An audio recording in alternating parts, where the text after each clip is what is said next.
All right. So the first question is, we have Shuttle, who's kind of like our entry fragger, and he plays roamer on defense. So he's kind of like the frag star of the team. His role involves him getting a lot of kills. Plays like the super aggressive operators. And then we have Eclipse, who's also kind of like the secondary fragger.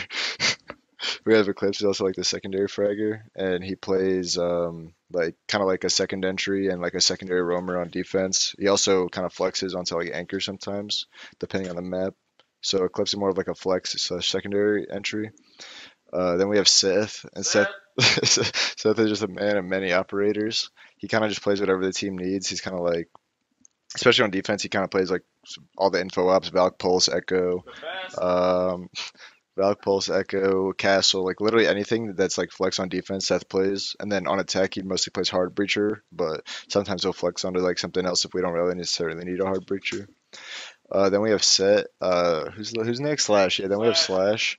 So Slash plays anchor on defense. He mostly plays like smoke. And then on attack, Slash kind of like a flex. Like he plays a lot of like the Ying Glass kind of thing. He also flexes onto like different things like nades or Ying, depending on whatever the team needs at that point. So that's pretty much everyone in their roles. And then me, I play attack. On support. I play support on attack and defense. So I'm like always anchor on defense and always support on attack. I mean, we've played with Shuttle before at Atlantic City, and we liked Shuttle a lot, so we wanted to pick up Shuttle. And then Seth, we kind of needed after Geo left, we needed a player, and Seth kind of fills the same roles that Geo could play. So it's because like Geo's a pretty flexible player, played a lot of ops, so that's why we got Seth. Seth plays like everything. Yeah, Seth is just the best.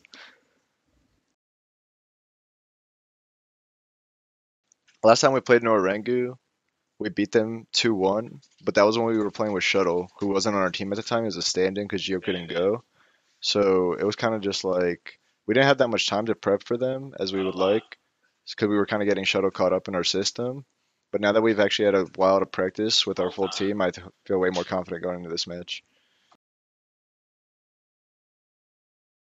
I think one major thing that our team has is like flexible players like Super who can just like if someone's having a bad map, we can always switch off operators, get people where they're comfortable on that map. If someone's not having a good game, they might say someone else take this off. I can't really I'm not really having a good game, can't hit my shots. So like we're pretty flexible on ops, and also everyone kind of trusts each other. So that's also a really big part of just being as long as you trust your teammates and you're not hesitant, your team will always your team will always prosper. No fear. No fear. Exactly. Do I have a favorite LAN experience? Meeting Super. Yeah, meeting Super. Nah, but for real, my favorite LAN experience was probably the Invitational, my first one, Invitational with Rogue.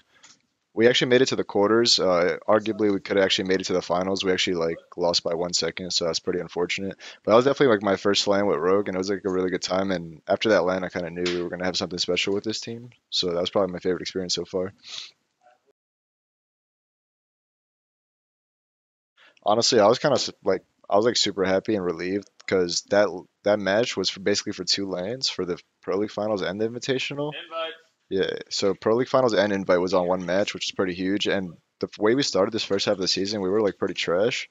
So I didn't even think we were gonna like make it, but the team ended up the team ended up like clutching up, clutching up, and we actually like ended up making it, which is like sick. I expect EG and G2 to win their first match pretty convincingly. Then I expect G2 to beat out EG probably 2-1, but it's gonna be pretty close in the semis. And then obviously I see G2 making the finals. Hopefully we're there to play them, and hopefully we can win. And that's it. So it's easily and super. Super. Thanks for listening to our interview.